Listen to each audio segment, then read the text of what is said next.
చివరికి తన బలవంతం చేసినందువల్ల నేను పక్కనే ఉన్నాననే ధైర్యంతో నేనే వాళ్ళని ఒప్పించాను. కొంచెం సేపు వాళ్ళు ముందుకు వెళ్లారు. తర్వాత మేము ఓవర్టేక్ చేసి ఎంజాయ్ చేసాం. ఆ తర్వాత 2 నిమిషాలకి వాళ్ళు మాకు కనిపించలేదు. చాలా టెన్షన్ పడిపోయాం. కొంచెం స్లో చేసి చూస్తే అరే చూడు, తన బండి తోలుతోంది.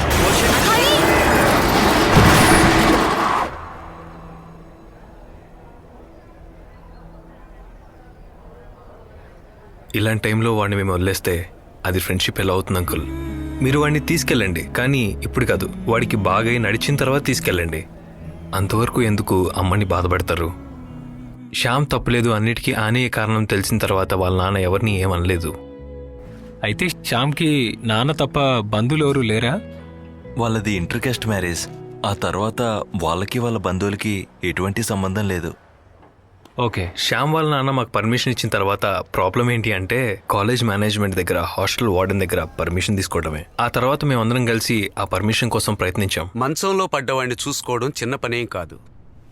అది మీరు అనుకున్నంత ఈజీ ఏం కాదు. లేదు ఫాదర్, ఇక వాడి మనసులో మెదిలే ఆలోచనలన్నీ సంతోషపరిచే విధంగా ఉంటాయని మేము డాక్టర్తో చెప్పాం. అందుకనే అమ్మతో అతను... వాళ్ళ అమ్మకి ఇది తెలుసా? మీరు చేస్తున్న ఈ మంచి పని కోసం మేనేజ్మెంట్ దగ్గర ఫాదర్తో కూడా మాట్లాడాను. మీరు అక్కడ ఖాళీగా ఉన్న గేమ్స్ రూమ్ని క్లీన్ చేసి వాడుకోవచ్చు. అయితే దానికోసం పని ఇప్పుడే ప్రారంభించండి. మొదలు పెట్టండి.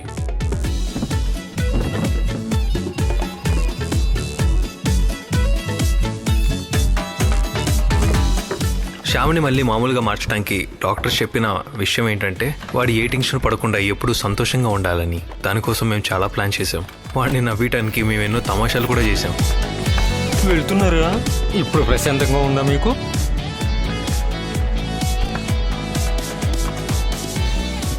మస్తానన్న, రూమ్ లో అన్ని అశ్లీల బొమ్మలు అంటిస్తున్నారు. సన్నీ పాప ఈ రూమ్ లో ఉంటే ఖుషీనే. సిగ్గులని ఏదో తీసేరా. దీన్ని మాత్రం అసలు తీయొద్దు. దీన్ని తీయడానికి వాడెంత మాత్రం ఒప్పుకోడు. Okay, take care. అన్ని ఏర్పాట్లు చేసిన తర్వాత మా హాస్టల్లో శ్యామ్ని అభిమానించే ప్రతి ఒక్కళ్ళు తన్ని ఆహ్వానించారు.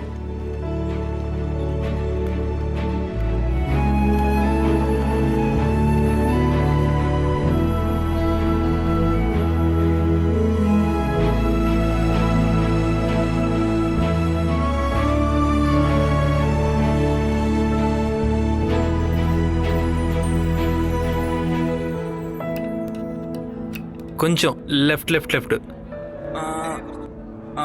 Okay okay, done.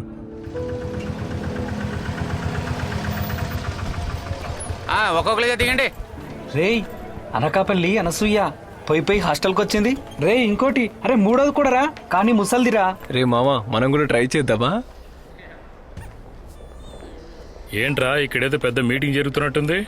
Shyam room clean చేయడానికి, బట్టలు ఉతకడానికి మనుషులు కావాలని చెప్పాం కదా, అందుకోసం వీళ్ళని తీసుకొచ్చింది ఇతనే. ఈ 3 ఆటోలోనేనా మీరు వచ్చింది? అది వీళ్ళ ముగ్గురులో ఉన్న కాంపిటీషన్ వల్ల ఒకే బండిలో రారు ఫాదర్. ఒకవేళ ఇంకో బండిలో కూడా రావచ్చు వీళ్ళు. వచ్చినోళ్ళు చాలు. వీళ్ళ పేర్లేంటి? ఎండిపోయిన కొబ్బరి పీస్ లా ఉంది. తను చాలు, ఇంకెవరు వద్దు. మిగతా వాళ్ళని పంపించేసి, లేదంటే ఇక్కడ ఇంకో కాంపిటీషన్ పెరిగిపోద్ది. రే, మేము కొంచెం కాలేజీకి వెళ్ళొస్తాం.